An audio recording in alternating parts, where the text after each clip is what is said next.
Hey there, I'm Jeff King, your content coach, and I'm here to answer the question today of how do I figure out what niche to start doing videos in?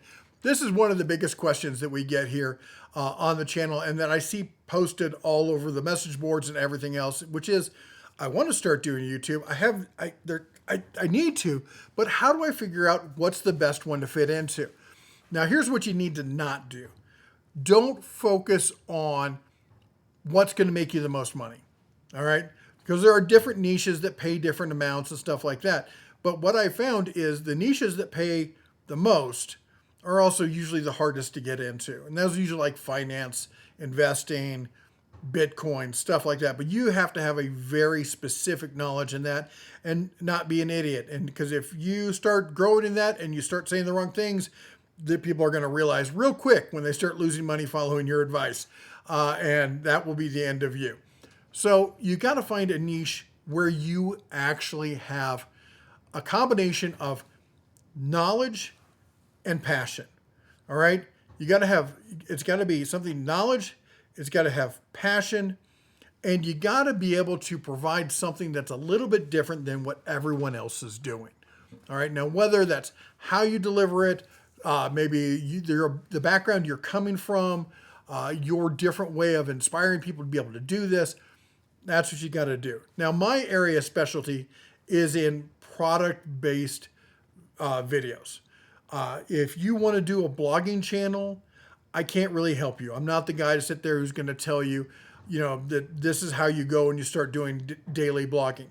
Same way you wouldn't go to a baseball coach if you wanted to get good at soccer, all right?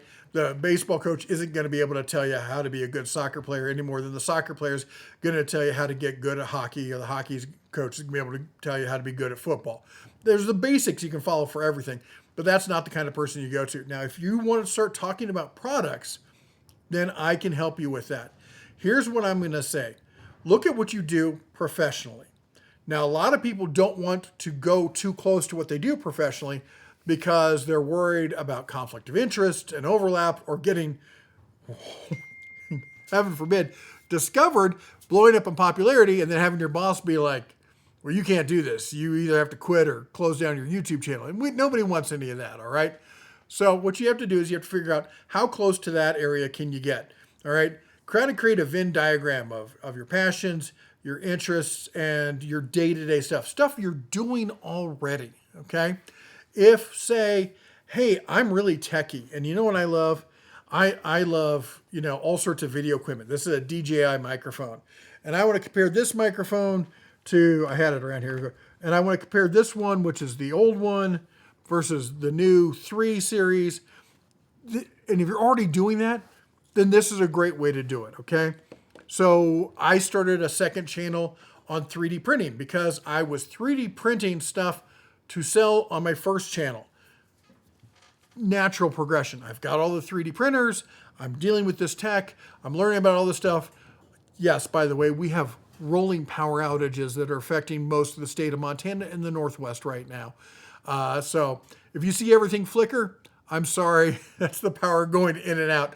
I run on a battery backup system, so my system here is A-OK. By the way, I'll put a link down below to one of my videos on my other channel if you want that. So anyway, let's say cell phones. You love cell phones, or you like tablets, or you like cooking. If you like cooking, another great way is to incorporate cooking with the technology that goes along with cooking. The pans, the utensils, the surfaces you cook on, the way you test the thermometer, all sorts of stuff like that.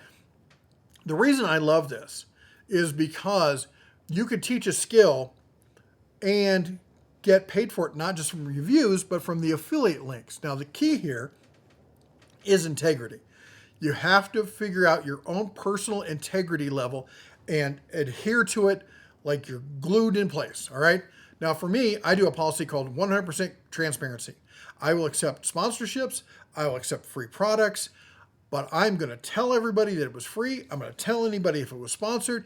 And I'm still going to tell people exactly how I feel. I've had companies that work with me and have been great. And then all of a sudden they're like, well, we don't want you to say that. And I'm like, Well, tough. It's going to happen. And then they stop working with me. There's always another company behind them that wants to work with you. That's the real thing. People will be like, oh, you have to say that or they won't keep giving you stuff or they won't keep paying you. There is somebody else in line behind them who wants to do the same thing. There's always next. And then I get to go online and say, hey, look at this company. Don't trust them, right? I mean, case in point, Jackery. Jackery is a company that makes the power stations, the kind that I use to keep my system running while you saw all that power outage, right? Well, they tried to get me to sign a contract that said I would not disparage or make negative remarks regarding their products. I'm like, no, that's not going to happen. They never contacted me again. I confronted them at a trade show.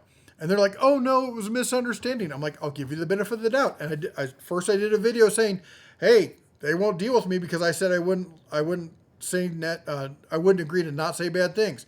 And then I included a video saying, they said it was a misunderstanding. Let's see if they fix it. They still ghosted me. Apparently, not the misunderstanding they claimed it was.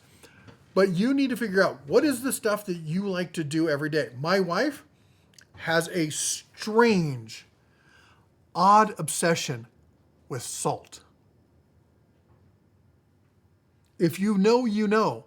But she could tomorrow, if she wanted to, start a YouTube channel called the Salty Baroness or something.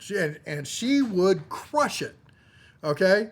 She's charming. She's lovely. She's a wonderful person. She's much better looking than I am. But that's where her passion and her knowledge is. She's been checking like salts and all this kind of stuff to up your levels and whatnot for years. And she could do a channel covering nothing but different types of salt. And brother, there's a lot of different types of salt out there. You would be amazed. And some of it's really good. I'm very lucky. She carries different salts with her in her purse. You got to find out what's your crazy, weird kind of obsession, because it used to be you'd see people would have this weird hobby obsession and they'd try to start a business and it would fail. It's because you're stuck in one location and not all the weird people like you are in that location. But we're now on the interwebs and there's billions and billions of people out there all watching videos. And there is an audience for you no matter how weird you are. And if it's really weird, like furry kind of weird, I don't want to hear about it. But if you've got a question or you want help trying to dial in that niche, put it down below. Remember, you got to put it like, hey, I'm thinking about this. Here's kind of what I'm thinking about. You got to combine what do you do daily anyway? What do you already do? Now, whether you get paid for it, it's a hobby or something else, what are you already doing? What are you knowledgeable about? It may be stuff, new knowledge you've gained. It may be stuff you grew up doing or a job you had for 20 years and you left and you still know it. There it goes again. You got to figure that out. And then you got to find a way to approach that from that third angle that nobody else is out there doing. And if you can do that, that's where you get into your micro niche. And your micro niche is where you grow. Think of it as that seed that comes off the tree, hits the sidewalk, and rolls into that crack. All right? If it went into the grass, it'd probably get plucked. It'd get eaten by a deer. It'd get mowed or something like that. But in that crack, it starts to sprout. And then once it gets big enough, it starts moving that cement out of the way. And that's what you can do once you start growing. You can move outside that micro niche into the full niche. And if you get big enough, you can start doing all sorts of weird stuff. All right? Anyway, I hope I helped you. And again, if you got more questions or you want to just brainstorm and stuff like that, put it down below. And I will try and help you as best I can. I hope I can help you find your micro niche with your passion and your obsession and your personal knowledge and not your kinky stuff. And we can make you, a great content creator as well. If you like what we do here, go ahead and chomp the old like button, smash that subscribe, ring the bell on the way out. You all take care. God bless. And as always, shine on.